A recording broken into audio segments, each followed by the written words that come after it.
So we looked at an example of a power series where the interval of convergence was some finite interval. Now let's look at an extreme case of only converging at your center.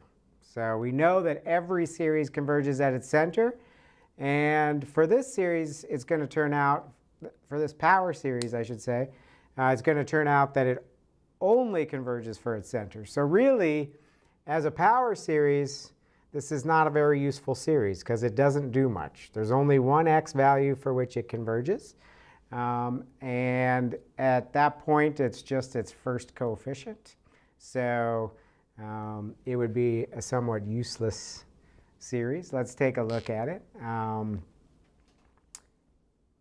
we could almost guess this is going to happen. If you think about this, regardless of x, this is competing against a factorial. We know factorials grow very fast. So almost on its face, you should be able to tell that that thing is not going to have a chance of converging unless this thing is just 0, which would be at the center. So, but let's take a look at it. So remember, first things first, we're going to take the absolute value so that we can apply ratio or root test. And factorial is not negative, so I could really simplify this to just n factorial times absolute value of x plus 2 to the n. Now, with that, I know for sure that my a sub n's are all strictly greater than 0 so long as x is not equal to negative 2, right? When x is negative 2, we get some 0 terms, but that's the center. And we know right off the bat, power series converge at their center, so we can ignore that point. Let's look at anything else other than that. So we're free to use ratio or root. Let's think about this. This part of a power series is always doable by ratio or root because it's just something to the n. But we've got a factorial this time, so that pushes us to ratio because we don't know the nth root of n factorial. We don't know how to evaluate that limit.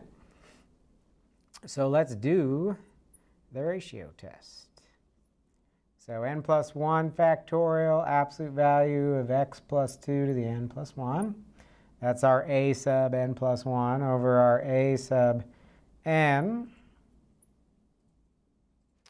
Factorials cancel, leaving just that last factor there, n plus 1. These terms cancel, just leaving 1 power of absolute value of x plus 2 on top. All right? This is a constant, right? So it can come outside the limit.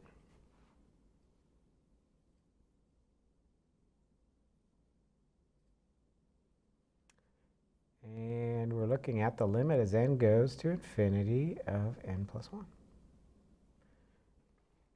Now think about this. No matter what x you plug in, that's just other than negative 2. Any other x, this is just some constant, some positive constant, right? This limit's going to infinity. So if we're ignoring that single point that would make this 0, for any other point, this limit is infinity. So for all x, that limit is infinity, which is greater than 1, right? And remember, for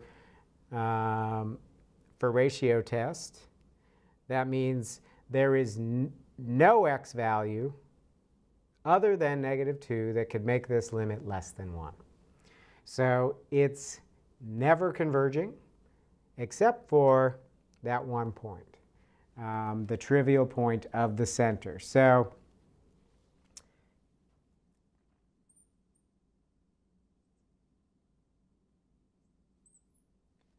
our series here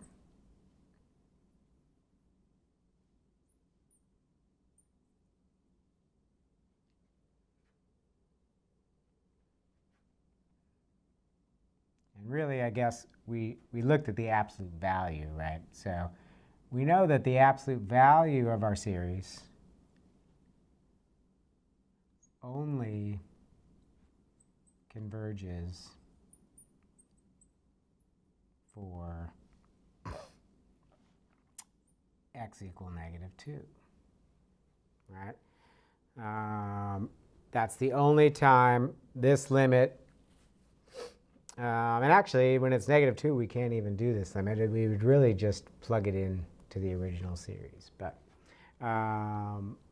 But if you look at the absolute value, when you plug in -2, every term here is going to be 0 except for the first term, right?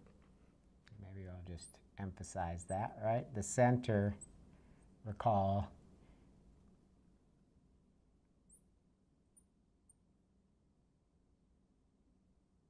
that series only has one term, and it's when n is 0, 1 factorial or 1.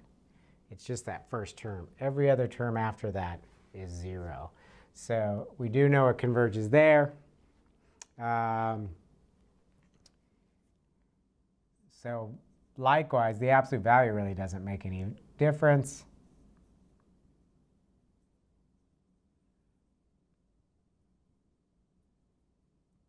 This only converges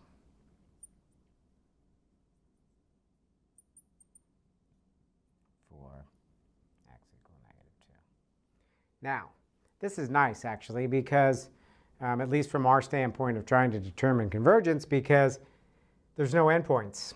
There's just the point. We know it converges there. We know it's absolutely convergent. So there's no checking endpoints, and there's no conditional convergence. So once you see that this limit is infinity, you know that the only point of convergence really is the center. I really didn't even have to bother mentioning about the absolute value, but I guess it is nice to see that it's actually, for both series, it's just the center. So in this case, in this extreme case, there's not much work to do. Once you get this, you know the only point of convergence is the center. But don't forget about the center. A common mistake is to see this and say, oh, there's no x for which this is less than 1, so this series never converges. But remember, every series at least converges at its center, because that's the trivial one that makes all those terms 0. So keep that in mind. If this is going to infinity, you still have that point that we set aside, right? We set aside x equals -2. Next time we'll look at the other extreme where for every x, the series converges.